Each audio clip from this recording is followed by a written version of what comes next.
ক্ষেপণাস্ত্র হামলার মাঝেও অবিচল সাংবাদিক শাহর ইমামি। ইসরায়েলি হামলায় আগুন ধরে গেছে ভবনে, তার মাঝেও সংবাদ উপস্থাপনা করে যাচ্ছিলেন শাহর ইমামি। আগের চেয়েও তিনি ছিলেন আরও দৃঢ়চিত্ত। ইরানে হামলার বেলাতেও যুদ্ধনীতিকে পরোয়া করছে না ইসরায়েল। গতরাতে Islamic Republic of Iran news network IRINN এর সদর দপ্তরে ক্ষেপণাস্ত্র হামলা চালায় ইসরায়েলি বাহিনী। সোমবার রাতে আক্রান্ত হওয়ার সময় রাষ্ট্রীয় এই টেলিভিশনে সরাসরি সম্প্রচার চলছিল।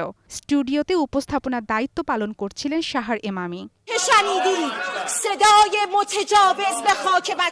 ক্ষেপণাস্ত্রের আঘাতে গোটা ভবন কেঁপে ওঠে, কাঁচ ভেঙে পড়ছিল।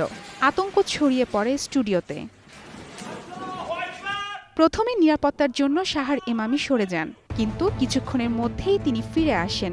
বলেন, আমরা থামব না, সত্যকে কেউ থামাতে পারবে না। শাহর ইমামির এই সাহসিকতা ইরান জুড়ে প্রশংসিত হচ্ছে। ডাকা হচ্ছে ইরানি মিডিয়ার সিংহী হিসেবে। কেউ বলছেন শাহর হলেন জাতীয় প্রতিরোধের প্রতীক।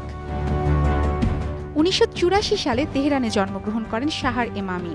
খাদ্যবিজ্ঞানে স্নাতক করলেও চিন্তাভাবনা ছিল সংবাদ মাধ্যমকে ঘিরে।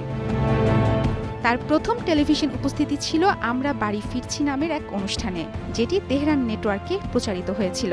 ধীরে ধীরে দর্শকের মন জয় করেন তার স্বতঃস্ফূর্ততা আর সত্যনিষ্ঠ উপস্থাপনার জন্য।